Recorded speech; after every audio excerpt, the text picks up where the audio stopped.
नमस्कार दोस्तों, welcome to the फैक्टोनॉमी।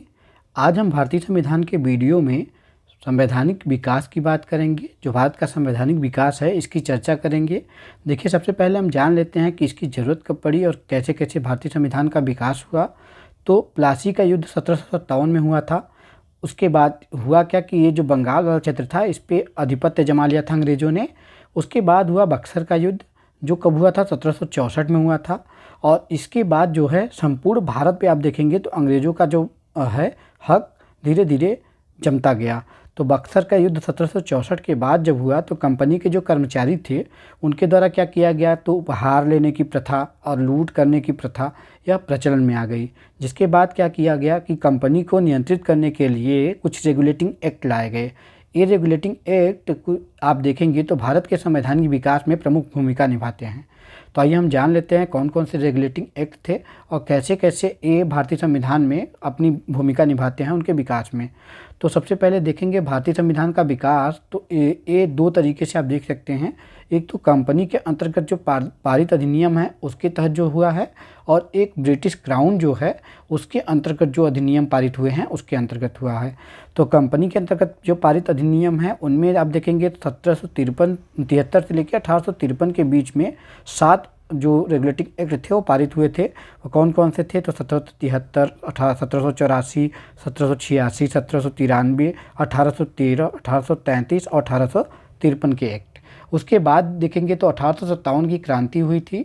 उसके बाद कंपनी का जो शासन था उसे समाप्त कर दिया गया था, और जो ब्रिटिश क्राउन था उसके अंतर्गत अधिनियम लाए गए थे, जिसमें 1858, 1861, 1892, 1909, 1919, 1935 और 1947 के अधिनियम थे। तो आज के वीडियो में हम जो कंपनी के अंतर्गत पारित अधिनियम थे और भारतीय संविधान का विकास इनके अंतर्गत कैसे हुआ है इसकी चर्चा करेंगे। और अगले वीडियो में हम ब्रिटिश जो ताज है, ब्रिटिश क्राउन है, उनके अंतर्गत जो अधिनियम पारित हुए थे उनकी चर्चा करेंगे। तो आइए हम देख लेते हैं कंपनी के अंतर्गत जो पारित अधिनियम थे उनके। तो चार्टर अधिनियम पारित हुए थे, और पहला जो अधिनियम था वह कौन सा था, तो रेगुलेटिंग एक्ट 1773 था। इसमें देखेंगे आप प्रमुख प्रावधानों को देखेंगे तो यह हुआ क्या था कि जो भारत में कंपनी का प्रशासन था वह ब्रिटिश संसदीय नियंत्रण के अनुसार किए जाने का प्रयास किया गया, और जो बंगाल का गवर्नर था उसे बंगाल का गवर्नर जनरल बना दिया गया। और इसके अंतर्गत आप देखेंगे तो बंगाल के गवर्नर जनरल के अंतर्गत देखेंगे तो बम्बई और मद्रास वाले क्षेत्र को इसके अधीन कर दिया गया। और जब इसको अधीन किया गया तो गवर्नर जनरल को सभी क्षेत्रों को देखने के लिए कुछ अन्य सदस्यों की भी आवश्यकता पड़ी। तो उसके लिए गवर्नर जनरल की जो सहायता करने के लिए काउंसिल ऑफ गवर्नर जनरल का जो काउंसिल था उसको बनाया गया, जिसमें 4 सदस्य थे। तो 4 सदस्यीय एक काउंसिल बनाई गई जो क्या करेगी, तो गवर्नर जनरल की सहायता करेगी। वो इसमें कौन कौन सदस्य थे, तो फिलिप फ्रांसिस थे, क्लेवरिंग थे, मानसन थे और बरवेल थे। तो ये 4 सदस्य थे कहाँ, तो गवर्नर जनरल के काउंसिल में चारों सदस्य थे। उसके बाद किया क्या गया आप देखेंगे तो ये बॉम्बे प्रेसिडेंसी हो गई, मद्रास प्रेसिडेंसी हो गई। इसको किसके अधीन कर दिया गया था, तो बंगाल के जो गवर्नर जनरल थे उनके अधीन कर दिया गया था। उसके बाद आप देखेंगे तो 1774 में कोई भी विवाद हो, अगर कोई बाद उसके अलावा बाद भी अगर कोई लूट रहा है या जो है उपहार ले रहा है तो उसके लिए कलकत्ता में एक सुप्रीम कोर्ट की स्थापना की गई। यहाँ पे कलकत्ता में एक सुप्रीम कोर्ट की स्थापना की गई, जिसके मुख्य न्यायाधीश कौन थे, तो एलिजा एम्पे थे। और अन्य न्यायाधीशों की बात करें तो इनमें 3 अन्य न्यायाधीश थे, जिसे हम हाइड्रोक्लोरिक एसिड जो HCl होता है उससे याद कर सकते हैं, HCl। तो H से हो जाएगा हाइड, C से हो जाएगा चेस्टर और L से हो जाएगा लेमिनेस्टर। तो ये 3 अन्य न्यायाधीश थे, और कंपनी के कंप्लेन के लिए इसे बनाया गया था। और अगर मान लीजिए इसमें सुनवाई नहीं होती है तो आप कहाँ जा सकते हैं, तो अपील करने जा सकते हैं। मान लीजिए जैसे हमारे यहाँ क्या है कि अगर हाई कोर्ट में सुनवाई नहीं होती है तो आप सुप्रीम कोर्ट में अपील कर सकते हैं। तो उसी प्रकार से क्या होता था, तो अगर मान लीजिए यहाँ पे कलकत्ता हाई कोर्ट नहीं, यहाँ सुप्रीम कोर्ट नहीं सुनता है तो क्या करेंगे, तो उसके खिलाफ जो है इंग्लैंड जाना पड़ता था। और इस अधिनियम के अंतर्गत देखेंगे तो जो कंपनी के कर्मचारी थे उनको निजी व्यापार करने और भारतीय लोगों से उपहार रिश्वत लेने के लिए प्रतिबंधित कर दिया गया था। उसके बाद अगर लेंगे तो यहाँ जो सुप्रीम कोर्ट बना था उसमें आप शिकायत कर सकते हैं। उसके बाद हम देखते हैं ईस्ट इंडिया एक्ट, जो आप देखेंगे तो जो उस समय विलियम पिट्स थे ब्रिटेन के प्रधानमंत्री, उनके कार्यकाल में यह एक्ट लाया गया था। और यह क्यों लाया गया था, तो जो हमारा 1773 रेगुलेटिंग एक्ट था उसमें कुछ सुधार करने के लिए लाया गया था।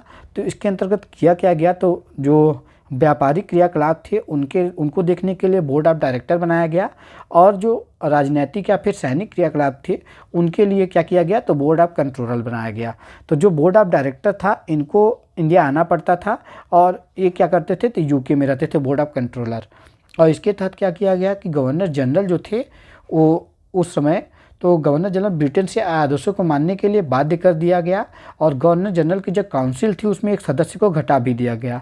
लेकिन हाँ, जब 4 सदस्य बचते हैं तो 4 सदस्य बचेंगे तो जो वीटो पावर होगा किसके पास होगा, तो गवर्नर जनरल के पास होगा। यदि मान लीजिए किसी भी मुद्दे पर 2-2 वोटिंग हो जाती है, तो अगर 2 और 1 है, तो अगर जिस तरफ जो गवर्नर जनरल है वोट करेगा उसी तरफ क्या होगा, तो वह जो मुद्दा है वह पास होगा या फिर रद्द होगा। उसके बाद हम बढ़ जाते हैं 1786 का जो रेगुलेटिंग एक्ट है उसे देख लेते हैं। तो आप इसे देखेंगे तो इसे 1786 में जो संशोधन अधिनियम भी कहा जाता है, और जो ये अधिनियम आया था ईस्ट इंडिया एक्ट, इसमें कुछ प्रावधान थे जो गड़बड़ थे। जैसे क्या देखेंगे, तो गवर्नर जनरल जो था उसे ब्रिटेन से आए आदेशों को मानने के लिए बाध्य कर दिया गया था। तो इस अधिनियम को लाया गया था इसमें संशोधन करने के लिए, और यह बताया गया कि गवर्नर जनरल जो है कुछ परिस्थितियों में परिषद के निर्णय को रद्द करने की अनुमति दी गई, और यह बताया गया कि ब्रिटेन से आए आदेशों को मानने के लिए जो गवर्नर जनरल है वह बाध्य नहीं होगा। उसके बाद 1793 का चार्टर एक्ट आया। इसमें क्या किया गया, तो इसे ईस्ट इंडिया जो कंपनी एक्ट है वह भी कहा जाता है, और इसमें देखेंगे तो 20 वर्ष जो है कार्यकाल ईस्ट इंडिया कंपनी के जो व्यापारिक अधिकार था उसे बढ़ाया गया, और बोर्ड ऑफ कंट्रोल के जो सदस्य थे उनके वेतन को भारतीय राजस्व से देने की व्यवस्था की गई। उसके बाद देख लेते हैं 1813 का चार्टर एक्ट। इसमें देखेंगे आप तो कंपनी का 13वीं प्रारंभ हो गया था, 13 में 13वीं प्रारंभ हो गया था, और जो व्यापारिक एकाधिकार हुआ करता था, जो ट्रेड मोनोपोली थी कंपनी का, वो क्या हुआ, तो इस समय 1813 में समाप्त कर दिया गया। केवल देखेंगे आप तो चाय, अफीम और चीन के साथ जो व्यापार था उसको छोड़कर ईस्ट इंडिया कंपनी के जो व्यापारिक अधिकार थे, जो व्यापारिक एकाधिकार थे, उन्हें समाप्त कर दिया गया था। और इसी समय आप देखेंगे तो शिक्षा पर क्या किया गया, तो शिक्षा पर खर्च किया गया 1 लाख रुपए सालाना खर्च करने का प्रावधान किया गया। और इसी समय यह जो ईसाई मिशनरी थे उनको भारत में धार्मिक प्रचार प्रसार करने की अनुमति प्रदान की गई थी। और 13 में 13वीं स्टार्ट हुई थी किसकी, तो कंपनी की। तो व्यापारिक अधिकार समाप्त हुआ था, लेकिन चाय, अफीम और चीन के साथ व्यापार को क्या किया गया था, अभी छोड़ा गया था, कंपनी का ही अधिकार था। उसके बाद हम देखते हैं 1833 का जो चार्टर एक्ट है। इसमें देखेंगे तो ये जो एक चार्टर एक्ट था, इसके तहत जो बंगाल का गवर्नर जनरल हुआ करता था उसे संपूर्ण भारत का गवर्नर जनरल बना दिया गया। तो बंगाल का जो गवर्नर जनरल था वह क्या हुआ, तो इंडिया का गवर्नर जनरल हो गया। उसके बाद देखेंगे तो ब्रिटिश इंडिया जो ईस्ट इंडिया कंपनी था उसका जो व्यापारिक एकाधिकार था, जो ट्रेड मोनोपोली थी, उसको पूर्णतः समाप्त कर दिया गया। और जो चाय का व्यापार था, चीन के साथ व्यापार था और अफीम का व्यापार था, उसके एकाधिकार को भी उस समय समाप्त कर दिया गया। अब कोई भी व्यक्ति या फिर कोई अन्य कंपनी जो है क्या कर सकती है, तो भारत में आकर व्यापार कर सकती है। और इस अधिनियम के तहत जो है भारत में विधि आयोग की स्थापना की गई थी, और कंपनी के नियम कानून बनाने के लिए जो काउंसिल ऑफ गवर्नर था, जो गवर्नर जनरल की काउंसिल थी, उसमें क्या किया गया था, तो विधि सदस्य जोड़ा गया था। और जो 1853 वाला चार्टर एक्ट था उसमें क्या किया गया था, तो इसे पूर्ण रूप से सदस्य मान लिया गया था। तो आगे हम देखते हैं 1853 का चार्टर एक्ट। तो इस अधिनियम ने क्या किया था, तो गवर्नर जनरल की जो परिषद थी उसमें जो विधायी और प्रशासनिक कार्य थे उनको अलग किया गया था, और विधि सदस्य जो हुआ करता था गवर्नर जनरल काउंसिल में, उसे पूरे सदस्य के रूप में दर्जा मिल गया था। और इस अधिनियम में क्या किया गया था, तो भारत में जो केंद्रीय विधान परिषद है उसका गठन किया गया था। और इस अधिनियम में सिविल सेवाओं में जो आप देखेंगे तो खुली प्रतियोगिता का शुरुआत की गई थी, खुली प्रतियोगिता प्रणाली की शुरुआत की गई थी।